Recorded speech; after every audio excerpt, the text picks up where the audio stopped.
दुईवटा टपिक लिएर आएको छु स्टुडेन्टहरुको लागि धेरै नै इम्पोर्टेन्ट र काम लाग्ने सबै दिन काम लाग्ने इम्पोर्टेन्ट लोकसेवाको बारेमा म दुईवटा नोटिस लिएर आएको छु।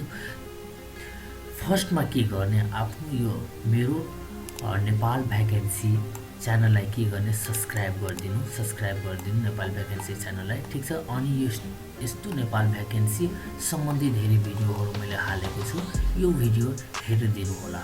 अनि फेरि म हजुरहरूको लागि बिचमा एउटा टपिक लिएर आएको छु। त्यो टपिक हेराइरहेको छु कि स्टुडेन्टहरूको लागि धेरै नै कामको चिज हो कि गोरखापत्र डाउनलोड कसरी गर्ने, गोरखापत्र डाउनलोड कसरी गर्ने, किन गर्ने कि स्टुडेन्टहरूको लागि धेरै नै इम्पोर्टेन्ट र लोकसेवाको क्वेसनहरू बुधबार प्रत्येक बुधबार पढ्ने स्टुडेन्टहरूलाई गोरखापत्र न्युज अनिवार्य त्यसलाई पढ्नुपर्छ। त्यो बुधबारको सबै दिन न्यू आइक्यू दिन्छ, प्रत्येक आइक्यू दिन्छ। आइक्यू स्टुडेन्टहरूको लागि गोरखापत्र र नयाँ पढ्ने सबै दिनको आदत नै लगाउनुहोस्, राम्रो हुन्छ।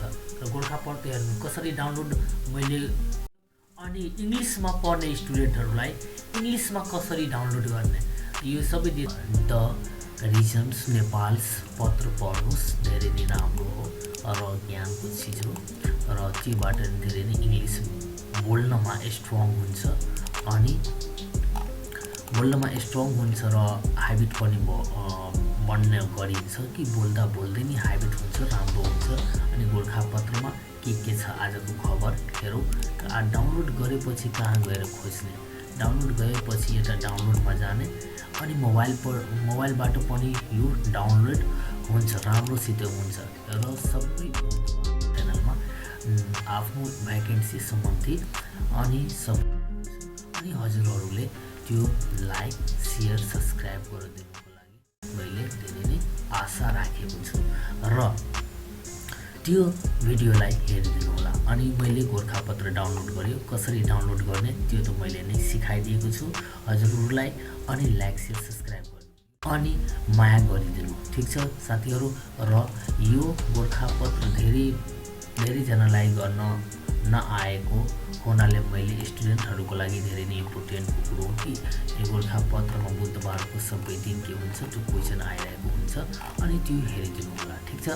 अनि गोरखापत्र त गरिदिएँ अनि फेरि एउटा रिजनल पनि गरिदिएँ मैले इङ्ग्लिस पत्रिकाको लागि। जुन स्टुडेन्टले इङ्ग्लिसमा फोकस गर्नुहुन्छ इङ्ग्लिस पढ्न मन लागिरहेछ भने सेमै छ अनि त्यो इङ्ग्लिसमा पढेर राम्रो हुन्छ। त्यो डाउनलोड गर्नुहोस् अनि मोबाइलबाट पढ्नुहोस् या ल्यापटपमा पढ्नुहोस्, त्यो पनि हुन्छ।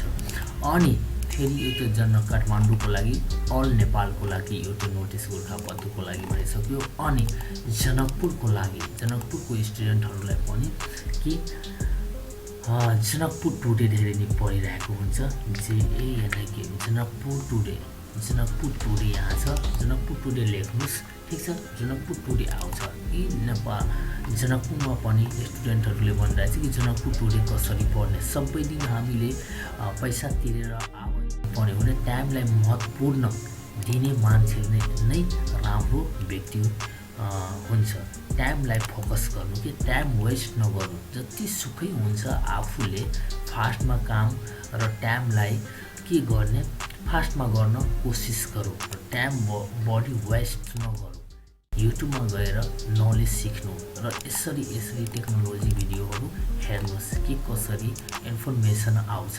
र यो जनकपुर स्टुडेन्टहरूको लागि धेरै नै राम्रो हो कि यो जनकपुर टुडे पढ्दा जनकपुरको भ्याकेन्सी जनकपुरको इन्फर्मेसन यो जनकपुर टुडेमा धेरै दिएको हुन्छ। यो राम्रोसित पढ्नुहुन्छ, भ्याकेन्सीहरू पनि दिइराखेको हुन्छ अनि हेर्न सक्नुहुन्छ साथीहरू। यो च्यानल लाइक सेयर सब्स्क्राइब गरिदिनु। जय नेपाल।